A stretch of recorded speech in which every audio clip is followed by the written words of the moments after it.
ನಾವು ಧರಿಸುವ ಬಟ್ಟೆಗಳ ಹಿಂದೆ ಒಂದು ದೊಡ್ಡ ಕತೆಯೇ ಅಡಗಿದೆ. ಫೈಬರಿಂದ ಹಿಡಿದು ಫ್ಯಾಷನ್ ಆಗೋವರೆಗೂ ಅದಕ್ಕೊಂದು ರಹಸ್ಯ ಜೀವನನೇ ಇದೆ. ಬನ್ನಿ ಇವತ್ತು ಆ ಕತೆಯನ್ನೇ ಬಿಡಿಸಿ ನೋಡೋಣ. ಒಂದು ಕ್ಷಣ ಯೋಚನೆ ಮಾಡಿ ನೋಡಿ.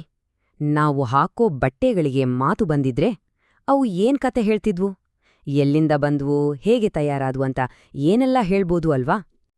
ಆಶ್ಚರ್ಯ ಆಗ್ಬಹುದು, ಆದರೆ ಅವು ಮಾತಾಡಬಲ್ಲವು. ನಾವು ಅವುಗಳ ಭಾಷೆಯನ್ನಷ್ಟೇ ಕಲಿಯಬೇಕು. ಪ್ರತಿಯೊಂದು ಬಟ್ಟೆ ಅದರ ತಯಾರಿಕೆಯ ಹಂತದಲ್ಲಿ ತೆಗೆದುಕೊಂಡ ಪ್ರತಿಯೊಂದು ನಿರ್ಧಾರದ ಮೂಲಕ ತನ್ನ ಕತೆಯನ್ನ ಹೇಳ್ತಾನೇ ಇರುತ್ತೆ. ಈ ವಿಶ್ಲೇಷಣೆಯಲ್ಲಿ ಆ ಭಾಷೆಯನ್ನ ಅರ್ಥಮಾಡ್ಕೊಳ್ಳೋ ಪ್ರಯತ್ನ ಮಾಡೋಣ. ಸರಿ, ಹಾಗಿದ್ರೆ ಶುರು ಮಾಡೋಣ. ಯಾವುದೇ ಬಟ್ಟೆಯ ಕಥೆ ಶುರು ಆಗೋದೇ ಅದರ ಮೊದಲ ಮತ್ತು ಅತಿ ಮುಖ್ಯವಾದ ಆಯ್ಕೆಯಿಂದ. ಅದೇ ಫೈಬರ್ ಅಂದ್ರೆ ನಾರು. ಇದು ಯಾವುದೇ ಬಟ್ಟೆಯ ಅಡಿಪಾಯ ಇದ್ದ ಹಾಗೆ. ಇಲ್ಲಿ ಎರಡು ಮುಖ್ಯ ದಾರಿಗಳಿವೆ. ಒಂದು, ನೈಸರ್ಗಿಕ ನಾರುಗಳು, ಅಂದ್ರೆ ಹತ್ತಿ, ಉಣ್ಣೆಯಂತಹ ಗಿಡ ಮತ್ತು ಪ್ರಾಣಿಗಳಿಂದ ಸಿಗೋ ನಾರುಗಳು. ಇವು ಚರ್ಮಕ್ಕೆ ಹಿತ ಅನಿಸ್ತವೆ ಮತ್ತೆ ನವೀಕರಿಸ್ಬೋದು. ಆದ್ರೆ ಇವುಗಳನ್ನ ಬೆಳೆಯೋಕೆ ಸಿಕ್ಕಾಪಟ್ಟೆ ನೀರು ಮತ್ತು ರಾಸಾಯನಿಕಗಳು ಬೇಕಾಗತ್ತೆ. ಇನ್ನೊಂದು ದಾರಿ ಕೃತಕ ನಾರುಗಳು, ಪಾಲಿಯೆಸ್ಟರ್, ರೇಯಾನ್ ತರಹ. ಇವನ್ನ ಕೆಮಿಕಲ್ಸ್ ಬಳಸಿ ಫ್ಯಾಕ್ಟರಿಗಳಲ್ಲಿ ತಯಾರಿಸ್ತಾರೆ. ಇವು ಹೆಚ್ಚು ಬಾಳಿಕೆ ಬರ್ತವೆ, ಆದ್ರೆ ಇವು ಪರಿಸರಕ್ಕೆ ಅಷ್ಟೊಂದು ಒಳ್ಳೇದಲ್ಲ. ಹಾಗಿದ್ರೆ ಈ ಪರಿಸರ ಸಮಸ್ಯೆಗಳಿಗೆ ಪರಿಹಾರ ಇಲ್ವಾ? ಖಂಡಿತ ಇದೆ. ಅದಕ್ಕೊಂದು ಉತ್ತರನೇ ಈ ಕ್ಲೋಸ್ಡ್ ಲೂಪ್ ಪ್ರೊಡಕ್ಷನ್. ಅಂದ್ರೆ ಸಿಂಪಲ್ ಆಗಿ ಹೇಳೋದಾದ್ರೆ, ತಯಾರಿಕೆಯ ಸಮಯದಲ್ಲಿ ಉಳಿದುಹೋದ ವಸ್ತುಗಳನ್ನ ವೇಸ್ಟ್ ಮಾಡದೆ ಅದನ್ನೇ ಮತ್ತೆ ಹೊಸ ಉತ್ಪಾದನೆಗೆ ಬಳಸೋದು. ಇದರಿಂದ ತ್ಯಾಜ್ಯ ತುಂಬಾ ಕಡಿಮೆ ಆಗುತ್ತೆ. ಲಯೋಸೆಲ್, ರೇಯಾನ್ ಇದಕ್ಕೊಂದು ಒಳ್ಳೆ ಉದಾಹರಣೆ. ಸರಿ, ಫೈಬರ್ ಆಯ್ತು. ಈಗ ಮುಂದಿನ ಹಂತ, ನೂಲಿನ ರೂಪದಲ್ಲಿರೋ ಈ ಫೈಬರ್ಗಳು ಒಂದು ಬಟ್ಟೆಯಾಗಿ ಹೇಗೆ ಬದಲಾಗುತ್ತೆ ಅನ್ನೋದು. ಇದನ್ನೇ ಕನ್ಸ್ಟ್ರಕ್ಷನ್ ಅಂತ ಕರೆಯೋದು. ಮೊದಲನೇ ವಿಧಾನ ನೇಯ್ಗೆ, ಅಂದ್ರೆ ವೀವಿಂಗ್. ಇದ್ರಲ್ಲಿ ಏನಾಗುತ್ತೆ ಅಂದ್ರೆ, ಉದ್ದದ ನೂಲು ಮತ್ತೆ ಅಡ್ಡ ನೂಲುಗಳನ್ನ ಒಂದ್ರೊಳಗೊಂದು ಸೇರಿಸಿ ಬಟ್ಟೆಯನ್ನ ತಯಾರಿಸ್ತಾರೆ. ಇದರಿಂದ ತಯಾರಾದ ಬಟ್ಟೆಗಳು ಗಟ್ಟಿಮುಟ್ಟಾಗಿರುತ್ತೆ, ಆದ್ರೆ ಜಾಸ್ತಿ ಹಿಗ್ಗಲ್ಲ. ನಮ್ಮ ಶರ್ಟ್, ಜೀನ್ಸ್ ಎಲ್ಲ ಇದಕ್ಕೊಂದು ಉದಾಹರಣೆ. ಇನ್ನು ಎರಡನೇ ವಿಧಾನ ಹೆಣಿಗೆ ಅಥವಾ ನಿಟ್ಟಿಂಗ್. ಇದು ನೇಯ್ಗೆಗಿಂತ ಪೂರ್ತಿ ಬೇರೆ. ಇಲ್ಲಿ ನೂಲುಗಳನ್ನ ಒಂದಕ್ಕೊಂದು ಕುಣಿಕೆಗಳ ಹಾಗೆ ಜೋಡಿಸಿ ಬಟ್ಟೆ ಮಾಡ್ತಾರೆ. ಈ ರಚನೆಯಿಂದಲೇ ಹೆಣೆದ ಬಟ್ಟೆಗಳು ಅಂದ್ರೆ ನಿಟೆಡ್ ಫ್ಯಾಬ್ರಿಕ್ಸ್ ಚೆನ್ನಾಗಿ ಹಿಗ್ತವೆ, ಫ್ಲೆಕ್ಸಿಬಲ್ ಆಗಿರ್ತವೆ. ಈ ಟೇಬಲ್ ನೋಡಿದ್ರೆ ನಿಮ್ಗೆ ಇವೆರಡರ ವ್ಯತ್ಯಾಸ ಕ್ಲಿಯರ್ ಆಗಿ ಗೊತ್ತಾಗುತ್ತೆ. ನೋಡಿ, ನೇಯ್ದ ಬಟ್ಟೆಗಳು ಅಂದ್ರೆ ವೋವೆನ್ ಫ್ಯಾಬ್ರಿಕ್ಸ್ ಗಟ್ಟಿಯಾಗಿರುತ್ತೆ, ಹೆಚ್ಚು ಹಿಗ್ಗಲ್ಲ. ಉದಾಹರಣೆಗೆ ಡೆನಿಮ್ ಜೀನ್ಸ್. ಅದೇ ಹೆಣೆದ ಬಟ್ಟೆಗಳು ಅಂದ್ರೆ ನಿಟ್ಟೆಡ್ ಫ್ಯಾಬ್ರಿಕ್ಸ್, ಟೀ ಶರ್ಟ್ ಅಥವಾ ಸ್ವೆಟರ್ಗಳ ಥರ ಸಹಜವಾಗಿ ಹಿಗ್ಗೋ ಗುಣ ಹೊಂದಿರ್ತವೆ. ಸರಿ, ಈಗ ನಾವು ಮೂರನೇ ಮತ್ತು ಕೊನೆ ಹಂತಕ್ಕೆ ಬಂದಿದ್ದೀವಿ.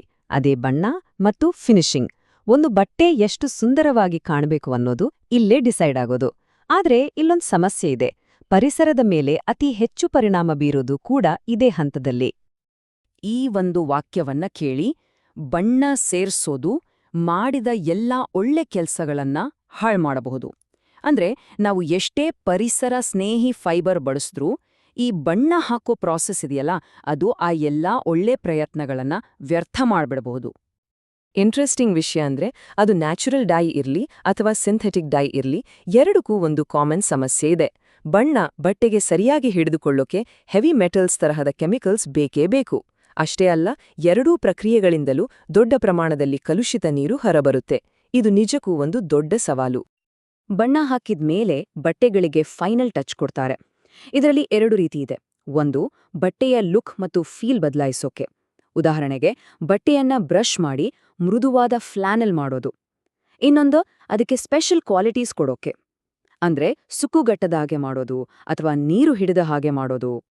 ಹಾಗಾದ್ರೆ ನೋಡಿ, ಫೈಬರ್ ಆಯ್ತು, ಅದನ್ನ ಬಟ್ಟೆ ಮಾಡೋ ವಿಧಾನ ಆಯ್ತು, ಬಣ್ಣ ಹಾಕೋದಾಯ್ತು, ಈ ಎಲ್ಲವನ್ನೂ ಒಟ್ಟಿಗೆ ಸೇರ್ಸೋ ಜವಾಬ್ದಾರಿ ಯಾರ್ದೋ? ಅಲ್ಲಿಗೆ ಬರೋದು ಡಿಸೈನರ್ ಪಾತ್ರ. ಲೇಖಕಿ ಗೇಲ್ ಬಾಫ್ ಅವರು ತುಂಬಾ ಚೆನ್ನಾಗಿ ಹೇಳ್ತಾರೆ, ಹೊಸ ಪ್ರಾಡಕ್ಟ್ಗಳಲ್ಲಿ ಹೊಸ ಆಲೋಚನೆಗಳನ್ನ ತರೋದೇ ಡಿಸೈನರ್ ಕೆಲ್ಸ. ಅಂದ್ರೆ ಬರೀ ಸುಂದರವಾಗಿ ಕಾಣುವಂತೆ ಮಾಡೋದಲ್ಲ, ಬದಲಿಗೆ ಇಡೀ ಪ್ರಕ್ರಿಯೆಯ ಬಗ್ಗೆ ಯೋಚನೆ ಮಾಡಿ ಜವಾಬ್ದಾರಿಯಿಂದ ಡಿಸೈನ್ ಮಾಡೋದು. ಹಾಗಿದ್ರೆ ಸ್ಮಾರ್ಟ್ ಡಿಸೈನ್ ಅಂದ್ರೇನೋ?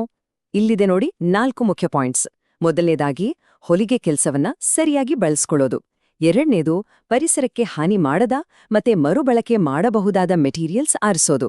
ಮೂರನೇದು ಕಟಿಂಗ್ ವೇಸ್ಟನ್ನ ಆದಷ್ಟು ಕಡಿಮೆ ಮಾಡೋದು ಮತ್ತು ಕೊನೆಯದಾಗಿ ದೀರ್ಘಕಾಲ ಬಾಳಿಕೆ ಬರೋ ಹಾಗೆ ಡಿಸೈನ್ ಮಾಡೋದು. ಹಾಗಾಗಿ ಮುಂದಿನ ಸಲ ಯಾವ್ದಾದ್ರೂ ಬಟ್ಟೆಯನ್ನ ಕೈಗೆತ್ಕೊಂಡಾಗ ನೆನ್ಪಿಟ್ಕೊಳ್ಳಿ, ಅದು ಬರೀ ಒಂದು ಬಟ್ಟೆ ಅಲ್ಲ, ಅದ್ರ ಹಿಂದೆ ಒಂದು ಕಥೆ ಇದೆ. ಫೈಬರ್, ನೇಯ್ಗೆ, ಬಣ್ಣ, ಈ ಎಲ್ಲ ಆಯ್ಕೆಗಳ ಒಂದು ಕಥೆ. ಈಗ ಆ ಭಾಷೆ ಸ್ವಲ್ಪ ಮಟ್ಟಿಗೆ ಅರ್ಥ ಆಗಿದೆ ಅಲ್ವಾ? ಹಾಗಿದ್ರೆ ಇನ್ಮುಂದೆ ನಮ್ ಬಟ್ಟೆಗಳನ್ನ ನೋಡೋ ದೃಷ್ಟಿ ಹೇಗೆ ಬದಲಾಗಬಹುದು?